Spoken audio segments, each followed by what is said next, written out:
All well? Would you like to say something? No, we can start, sir. So, first of all, this is not the H-bomb. H-bomb is coming.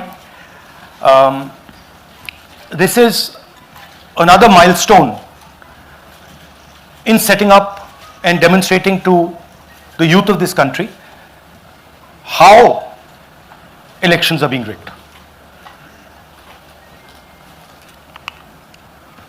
So I'm going to make a claim here, very strong claim, about CEC Gyanesh Kumar. And this is not something I'm saying lightly. I'm the leader of the opposition in the Lok Sabha. This is something I'm saying after solid proof that I'm going to show you, the youth of India, the people of India today. Proof that is black and white, absolutely clear, that the Chief Election Commissioner of India is protecting the people who have destroyed Indian democracy. I'm also going to show you the method by which votes are being added and deleted, and I'm going to show you how they are done, how that is done. In election after election, someone, some force, some group of people has been systematically targeting millions of voters for deletion across India. This is something that we've heard again and again and again. Different communities, mainly communities that are voting for the opposition, Dalits, Adivasis, minorities, OBCs, are specifically targeted. We had heard this many times, and now we found 100% proof of it. Please understand, I am not going to say anything on this stage that is not backed up by 100% proof. I am somebody who loves my country. I love my constitution. I love the democratic process, and I am protecting that process. And so I am not going to say anything here that is not going to be based on 100% proof that you can determine. The burden of the judgment is yours. I am going to lay the proof in front of you. You will see it and say, actually, this is pretty solid proof. Aland is constituency in Karnataka. 6,018 votes. Somebody tried to delete 6,018 votes. We don't know the total number of votes that were deleted in Aland in the 23 election. They are much higher than 6,018, but somebody got caught deleting 6,018 votes. And it was caught, like most crimes, by a coincidence. What happened was, the booth level officer there noticed that her uncle's vote was deleted. And so she checked who deleted her uncle's vote, and she found that it was a neighbor. पड़ोसी ने uncle का vote delete किया था. उसने जाके पड़ोसी से पूछा कि आपने मेरे अंकल का वोट क्यों डिलीट किया. पड़ोसी ने कहा, मैं तो जानता ही नहीं, मैंने तो कुछ वोट डिलीट ही नहीं किया. Neither did the person deleting the vote know, nor did the person whose vote was deleted know. Some other force hijacked the process and deleted the vote. And as luck would have it, got caught. What does the operation look like? In Anand, 6,018 applications were filed, impersonating voters. The people who filed these applications actually never filed them. And we will show you evidence of that on this stage. The filing was done automatically using software. We will show you that. Mobile numbers from outside Karnataka, from different states, and you can see on the map, from different states were used to delete numbers in Aland. And it was done targeting Congress voters. So this was not random. We will show you again that these deletions were specifically targeting booths where the Congress party was winning. Here is example number one, lady called Godabai. Someone created fake logins, deleted 12 voters, attempted to delete because then this was stopped. Godabai, of course, has no idea. Can you show us what Godabai has to say about this? Election time ಈಗ ನಾ ಅರ್ಜಿ ಹಾಕಿಲ್ಲ, ನನಗೆ ಅದಕ್ಕೆ ಸಂಬಂಧ ಇಲ್ಲ, ಅದು ಯಾರು ಹೊಟ್ಟಿ ಕಿಚ್ಚಿಗೆ ಯಾರು ಏನು ಹಾಕ್ಯಾರ ಅನ್ನೋದು ನನಗೆ ಗೊತ್ತಾ ಇಲ್ಲ. So she has no idea. These were the cell phone numbers that were used to delete these people. These are not from Karnataka. These numbers are from different states. You can see here.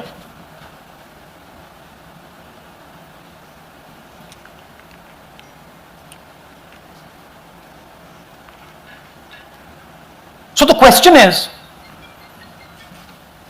whose numbers are these? How were they operated? Where were they operated from?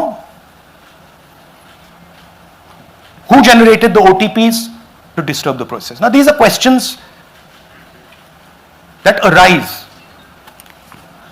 out of this. Here's example 2. Suryakant. This gentleman apparently deleted 12 voters in 14 minutes.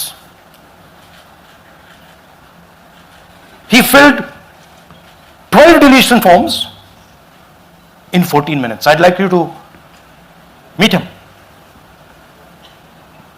He's here. That's one of the people. That's one. Namaskar bhi aiye. Babita Chaudhary is one of the votes that he is supposed to have deleted. Aiye bhaiya. He is supposed to have deleted. This is the gentleman. ये इनका vote delete किया जा रहा था. ये कर रहे थे. इनसे आप पूछिए. बताइए. That's our candidate. हाँ. कन्नड़ा में बोलिए. ನನ್ನ ಹೆಸರು ಸೂರ್ಯಕಾಂತ್ ಗೋವಿನ. ನಾನು ಸರ್ಸಂಬ ಗ್ರಾಮದಲ್ಲಿ ಇದ್ದೆ.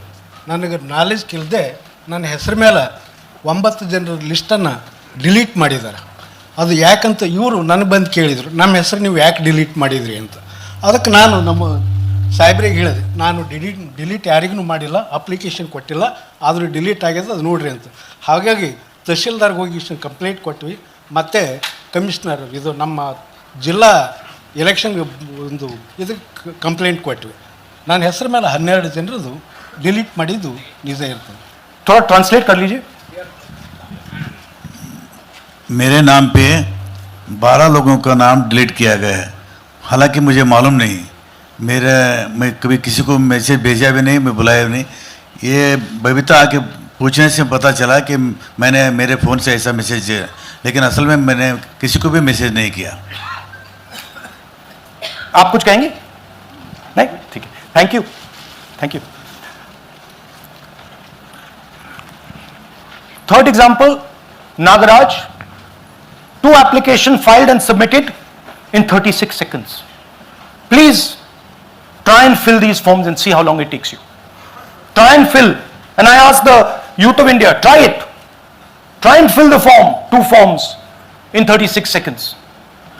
You'll see the answer to this question. Notice also what time this gentleman fills the form. For some reason he gets up at 4:07 in the morning and suddenly fills 2 forms in 38 seconds.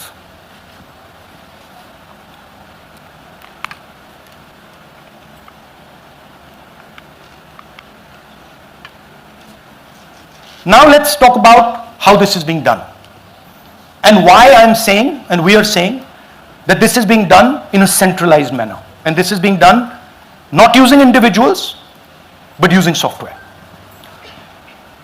Look at the serial numbers. Serial number 1, serial number 1, serial number 1, serial number 1. Serial number 1 means that this is the first person whose name, this is the first name in the booth. So a software is picking up the first name in the booth and using it to delete voters. So someone ran an automated program that ensured the first voter of the booth was the applicant. That same person got cell phones from outside the state, used them to file the applications. And we are pretty certain that this was done in a centralized manner and it was done at scale. This was not done in a, at a worker level, this was done at a call center level. Okay? Targeted deletions in strong Congress booths. The top 10 booths with maximum deletions are Congress strongholds. Congress won 8 other 10 booths in 2018. This was not a coincidence. This is a planned operation. Now, let's come to why I'm making such a direct accusation about this gentleman, Gyanesh Kumar.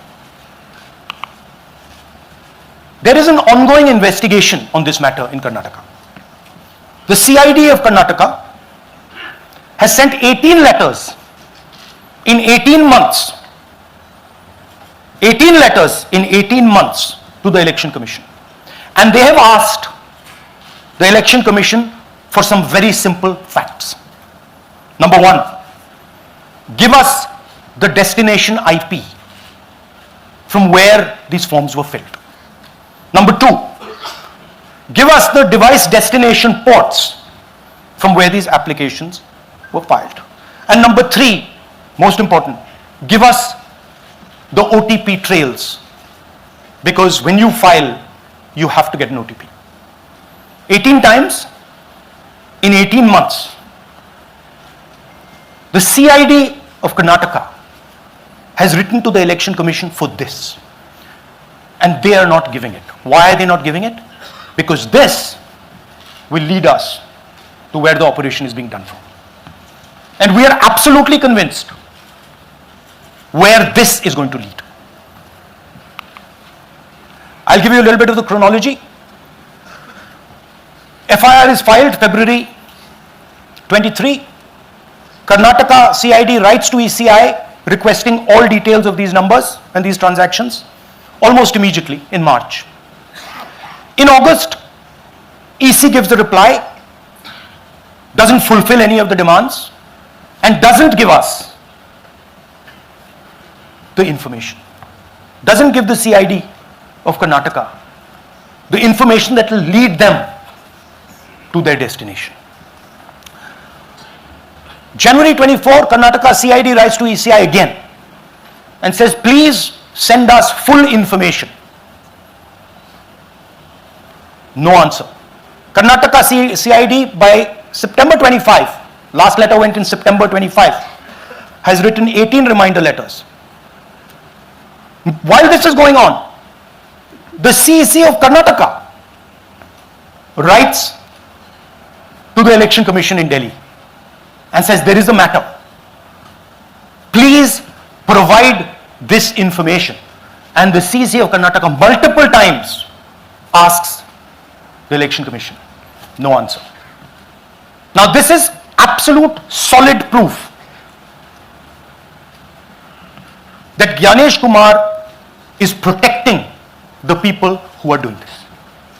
This is also absolute solid proof, what I've shown you, that this is being done in a centralized way, this is being done at scale, and this is being done using large resources.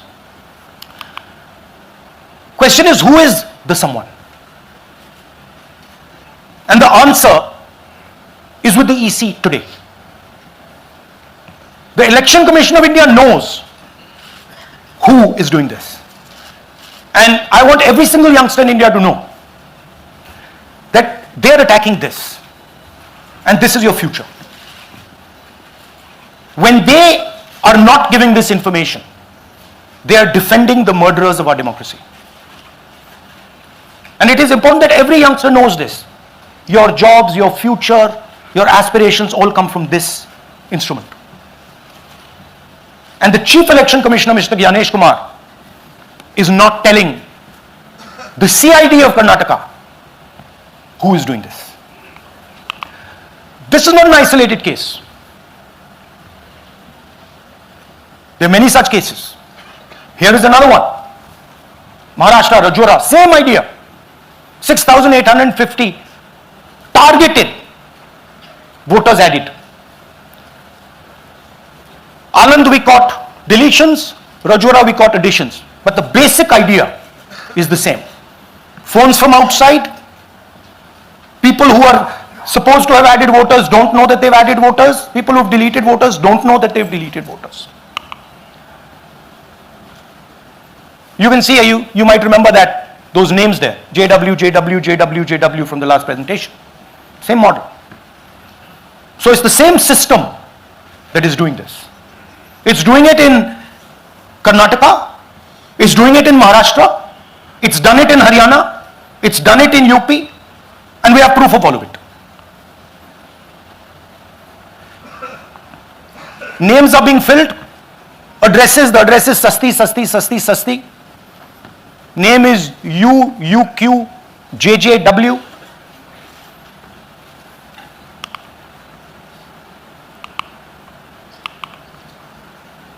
So, what are we saying here? That the Chief Election Commissioner of India, Gyanesh Kumar, needs to stop protecting the people who are destroying Indian democracy. We have given you 100% bulletproof proof here. It cannot be doubted, you have seen it with your own eyes. Right? EC has to release this data of these phones, these OTPs, within a week. Otherwise, we will know for sure that Gyanesh Kumar is protecting the people who are destroying and attacking the constitution. Thank you. धन्यवाद। पीठ हिंदी में बोले? हिंदी का नहीं, reverse कर दीजिए, पूरा हिंदी में बोल देता हूं, पूरा हिंदी में। देखिए, ये एच बॉम्ब तो नहीं है, एच बॉम्ब आ रहा है, हाइड्रोजन बॉम्ब आ रहा है। ये एक और उदाहरण है वोट चोरी का। पिछली बार मैंने आपको एडिशंस के बारे में बताया था, ये हम आपको डिलीशंस के बारे में दिखा रहे हैं, और सबूत के साथ हम आपको दिखाएंगे कि ये जो डिलीशंस हुए हैं ये सेंट्रलाइज तरीके से कॉल सेंटर के प्रयोग करके, सॉफ्टवेयर के प्रयोग करके किए गए हैं।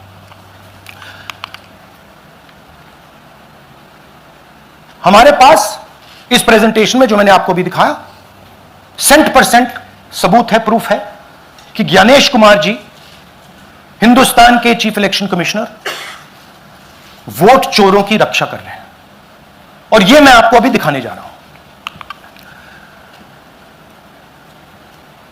हर इलेक्शन में हमें रिपोर्ट आती थी कि वोटर्स डिलीट हो रहे हैं, कांग्रेस वोटर्स डिलीट हो रहे हैं, ऑपोजिशन के वोटर्स डिलीट हो रहे हैं, दलित वोटर्स डिलीट हो रहे हैं, आदिवासी हो रहे हैं, माइनॉरिटी वोटर्स डिलीट हो रहे हैं, ओबीसी वोटर्स डिलीट हो रहे हैं। मगर जब डिलीट होते हैं ऑपोजिशन के ही होते हैं। कर्नाटक में आलंद कंस्टिट्यूएंसी है, यहां पे चोरी पकड़ ली, कोइंसिडेंस से पकड़ी। वहां की जो बीएलओ थी उसने देखा कि उसके रिश्तेदार को डिलीट कर दिया गया था। जैसे चोरी पकड़ी जाती है, कोई छोटी सी गलती हो जाती है, हटा जाती है। आलंद में 6018 वोटर्स डिलीट हुए, उसमें से इनकी रिश्तेदार थे। उन्होंने पता लगाया कि मेरे रिश्तेदार को डिलीट किसने किया। पता लगा कि पड़ोसी ने रिश्तेदार को डिलीट किया। बीएलओ ने जाके पड़ोसी से पूछा कि भाई आपने मेरे रिश्तेदार को क्यों डिलीट किया? पड़ोसी ने कहा मैंने तो नहीं किया। बीएलओ सस्पिशियस हो गई, शक पड़ा, उसने प्रोसेस चालू कर दी।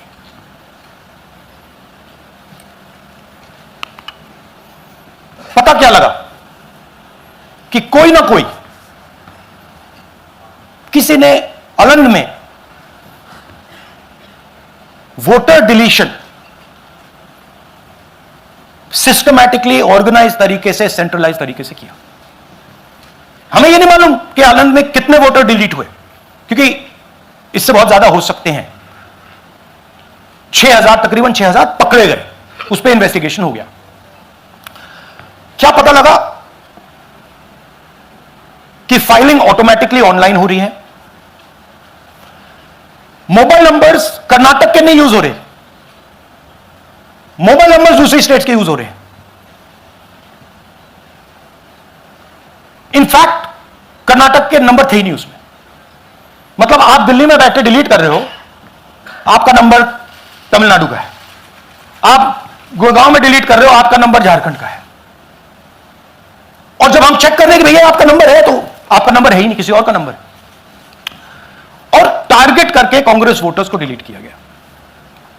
ये गोदाबाई जी हैं, इनके नाम पर 12 वोटर्स डिलीट किए गए। इनको मालूम ही नहीं, इनको पता ही नहीं कि इन्होंने 12 वोटर्स डिलीट किए। दिखाइए जरा। ಇಲೆಕ್ಷನ್ ಟೈಮ್ ಈಗ ये इनका वीडियो है। ನಾ ಅರ್ಜಿ ಹಾಕಿಲ್ಲ, ನನಗೆ ಅದಕ್ಕೆ ಸಂಬಂಧ ಇಲ್ಲ. ಅದು ಯಾರು ಹೊಟ್ಟಿ ಕಿಚ್ಚಿಗೆ ಯಾರು ಏನ ಹಾಕ್ಯಾರ ಅನ್ನೋದು ನನಗೆ ಗೊತ್ತಾಗಿಲ್ಲ. तो इनको आइडिया नहीं कि इन्होंने वोटर्स डिलीट कर दिए।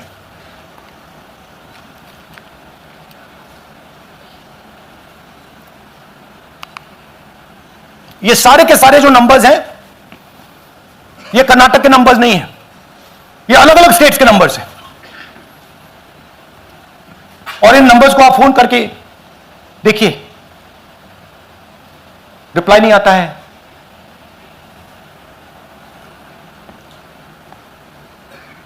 तो सवाल यह है कि किसके नंबर्स हैं, ये किसने ऑपरेट किए, जब इन्होंने ऑपरेट किए ये कहां थे, आईपी एड्रेस क्या था, ओटीपी कैसे जनरेट हुआ, कहां गया, यह सवाल है। यह दूसरा उदाहरण, सूर्यकांत जी जो अभी स्टेज पे आए थे, इन्होंने 12 वोटर्स को 14 मिनट में डिलीट कर दिया। आप फॉर्म भरने की कोशिश कीजिए, डिलीशन फॉर्म भरने की कोशिश कीजिए, देखिए। और जब हमने इनसे पूछा कि भैया आपने ये कैसे किया, वो कहते मैंने तो नहीं किया, मैं तो जानता ही नहीं हूं।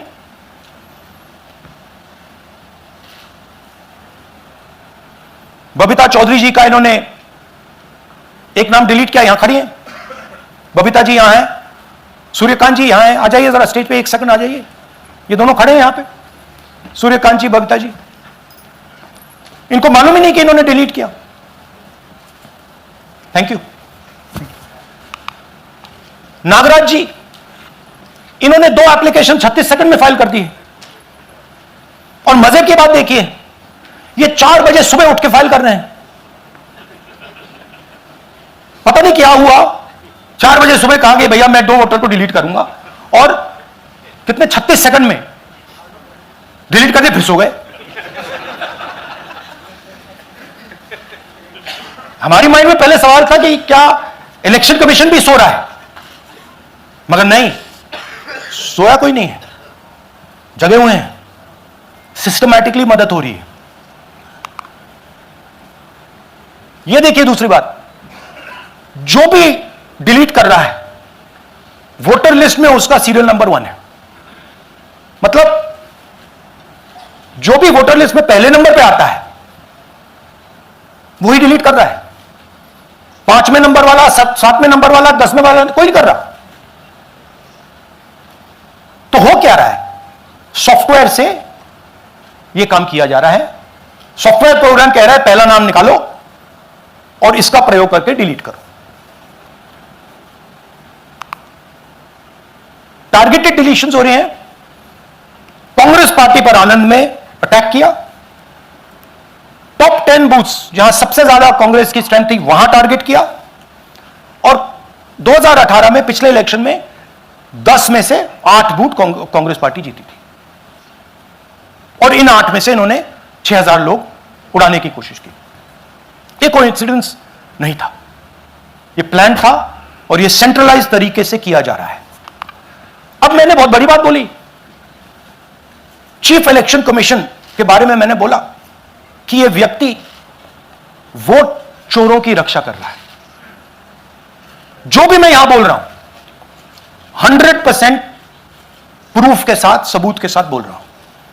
और मैं अभी आपको दिखाना चाहता हूं कि मैं ये शब्द क्यों बोल रहा हूं और किस बेसिस पे बोल रहा हूं। आपको अपनी आंखों से ये दिखेगा।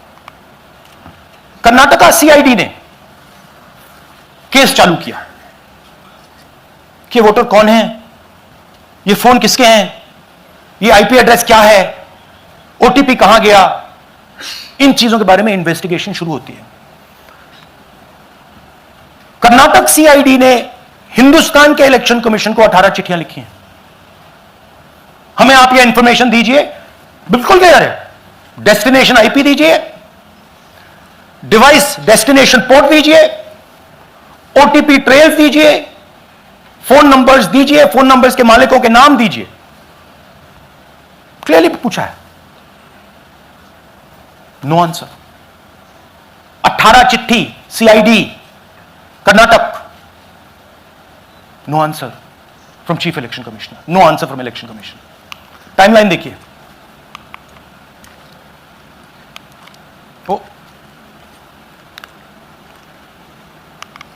ओके, फरवरी 23 में इन्वेस्टिगेशन शुरू होती है। मार्च 23 में कर्नाटका सीआईडी चिट्ठी लिखती है ईसीआई को कि हमें सारे डिटेल्स दे दीजिए। अगस्त में इनकंप्लीट डिटेल्स दी जाती हैं, जिससे कोई इन्वेस्टिगेशन आगे नहीं बढ़ेगा। जिन चीजों की जरूरत थी वो नहीं दी, जिसकी जरूरत नहीं थी वो सारी दे दी। पहला सबूत। दूसरा सबूत, 18 बार रिमाइंडर लेटर गए हैं। आपको अगर सीआईडी एक बार लेटर भेज दे और आप नहीं गए, आप जानते हो क्या होगा। यहां पे इलेक्शन कमीशन को 18 बार लेटर गए हैं, कुछ नहीं हुआ है। बाद में क्या होता है, कर्नाटक ईसी इलेक्शन कमीशन को लिखता है, कहता है भैया हमें दे दीजिए, आपको इंफॉर्मेशन देना पड़ेगा। No reply. मार्च 25 में आखिरी लेटर सितंबर में गया है, कुछ ही दिन पहले। No reply from EC. यह है सबूत कि ज्ञानेश कुमार जी वोट चोरों की रक्षा कर रहे हैं, और यह ब्लैक एंड व्हाइट सबूत है, इसमें कोई कंफ्यूजन नहीं है कहीं। तो सवाल उठता है, यह है कौन जो सेंट्रलाइज तरीके से कॉल सेंटर के प्रयोग से, सॉफ्टवेयर से अलग अलग प्रदेशों में वोट डिलीट कर रहे हैं, ऐड कर रहे हैं। इलेक्शन कमीशन जानता है, ज्ञानेश कुमार जी जानते हैं। अच्छा, यह सिर्फ आनंद में नहीं हुआ, यह अलग अलग कंस्टिट्यूएंसीज में हुआ है। आनंद में लीगल प्रोसेस चालू हो गई, पकड़ लिया। यहां महाराष्ट्र में उसी मोडस ऑपरेंडी से, उसी सिस्टम से यहां पे वोट ऐड हुए हैं। आनंद में डिलीट, रजौरा में एडिशन, 6850। आपको याद होगा पिछले प्रेजेंटेशन में मैंने आपको नाम दिखाए थे, ये देखिए वही नाम यहां है। वही सिस्टम महाराष्ट्र में चल रहा है जो कर्नाटक में चल रहा था। नाम वैसे ही है, जेडब्ल्यू जेडब्ल्यू जेडब्ल्यू, पता वैसा है, जेडब्ल्यू जेडब्ल्यू, नाम यू ऐसे किसी ने टाइप करके लगा दिया। तो जो ये काम कर रहा है, ये उत्तर प्रदेश में, हरियाणा में, बिहार में, कर्नाटक में, महाराष्ट्र में वही कर रहा है।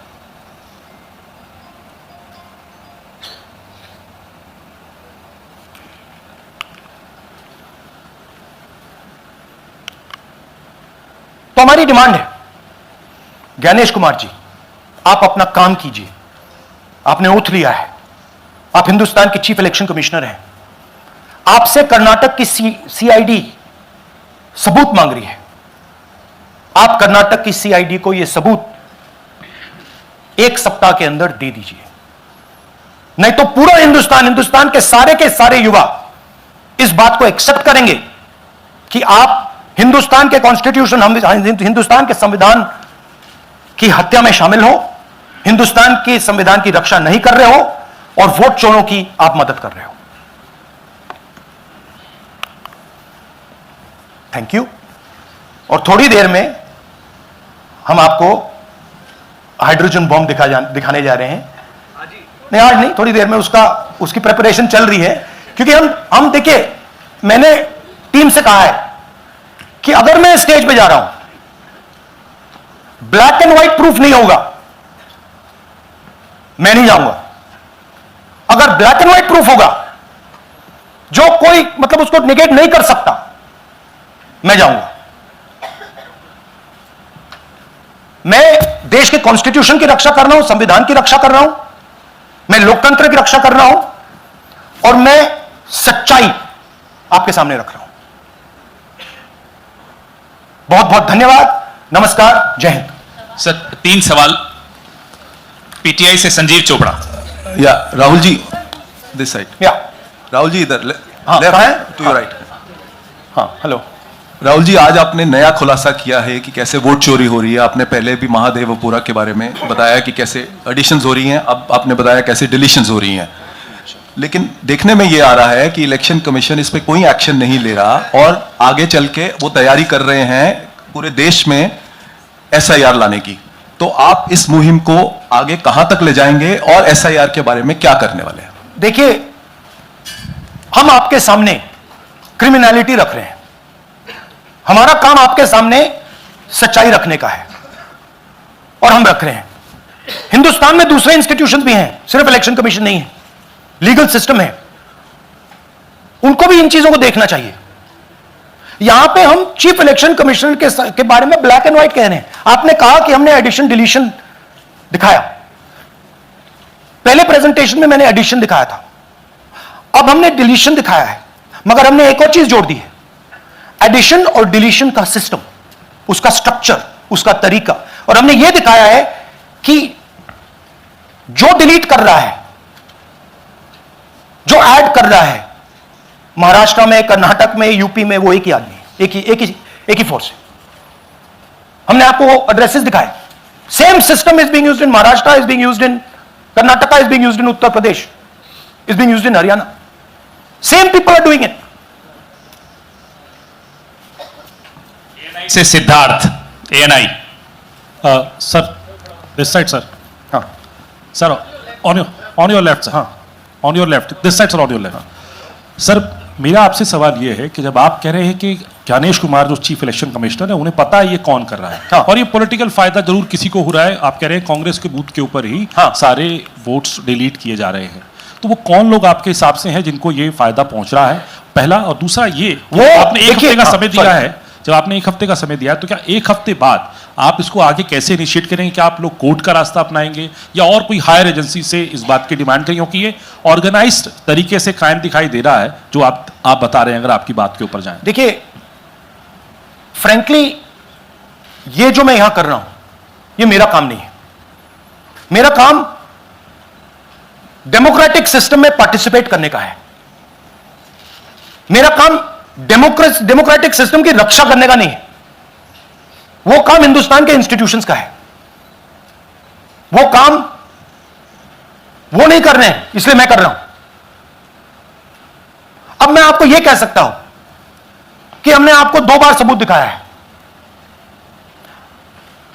और जब हम ये प्रेजेंटेशंस खत्म करेंगे, इसमें लगेंगे 2-3 महीने, जब हम ये खत्म करेंगे, आपके माइंड में कोई डाउट नहीं होगा कि हिंदुस्तान में state after state, Lok Sabha after Lok Sabha चोरी हो रही है। तो मेरा काम सच्चाई दिखाने का है। मैं हिंदुस्तान की जनता को, हिंदुस्तान के युवाओं को सच्चाई दिखा सकता हूं। यह मेरा काम है। उनकी जो इंटरेस्ट है, क्योंकि ये जो कॉन्स्टिट्यूशन है, ये हिंदुस्तान की जनता का रखवाला है, प्रोटेक्टर है, और मैं इसकी प्रोटेक्शन कर रहा हूं। इसकी प्रोटेक्शन करने का काम हिंदुस्तान के इंस्टीट्यूशंस का है, हिंदुस्तान के ऑपोजिशन लीडर का नहीं है, मगर इंस्टीट्यूशंस नहीं करने हैं। अच्छा, एक इंटरेस्टिंग बात आई है जो मैं आपको बताना चाहता हूं कि इलेक्शन कमीशन के अंदर से हमें मदद मिलनी शुरू हो गई है। मैं साफ बोल देता हूं, इलेक्शन कमीशन के अंदर से, पहले नहीं हो रहा था, अब इलेक्शन कमीशन के अंदर से इंफॉर्मेशन आ रही है। यह रुकेगा नहीं, यह रुक नहीं सकता है, क्योंकि हिंदुस्तान की जनता इस बात को एक्सेप्ट नहीं करेगी। एक बार हिंदुस्तान की जनता को, हिंदुस्तान के युवाओं को पता लग गया कि वोट चोरी हो रही है, उनकी शक्ति लग जाएगी। आईएएनएस से आलोक झा, इस तरह से नहीं प्लीज। आईएएनएस से आलोक झा, वो भी मैं आपको दिखा दूंगा, वो भी मैं आपको प्रूफ के साथ दिखा दूंगा, है हमारे पास। राहुल जी, हाइड्रोजन बॉम्ब में ब्लैक एंड व्हाइट है। मैं फाउंडेशन लगा रहा हूं, मैं फाउंडेशन क्रिएट कर रहा हूं, है हमारे पास। मैं स्टेज पे बिना प्रूफ के नहीं चढ़ूंगा, बता रहा हूं। राहुल जी, आपने कहा ऐसे मत पूछिए please. Last question, Rahul ji, IANS से आलोक झा। राहुल जी इधर, आपने कहा आपके पास आलोक झा? इधर सर, कहां है जी? हाँ, आपने कहा सर कि आपके पास पुख्ता सबूत है, ब्लैक एंड व्हाइट सबूत है, तो क्या अगर ईसीआई अभी जवाब नहीं देती है तो कोर्ट का रुख करेंगे, ये ऑप्शन है आपके पास, जाएंगे? देखिए, मैंने कहा कि मेरा काम as opposition leader normal situation में, मेरा काम ऑपोजिशन का रोल है, सरकार पे प्रेशर डालने का रोल है। मेरा काम हिंदुस्तान के लोकतंत्र को बचाने का नहीं है। मैं वो काम कर रहा हूं, इस स्टेज पे मैं वो काम कर रहा हूं।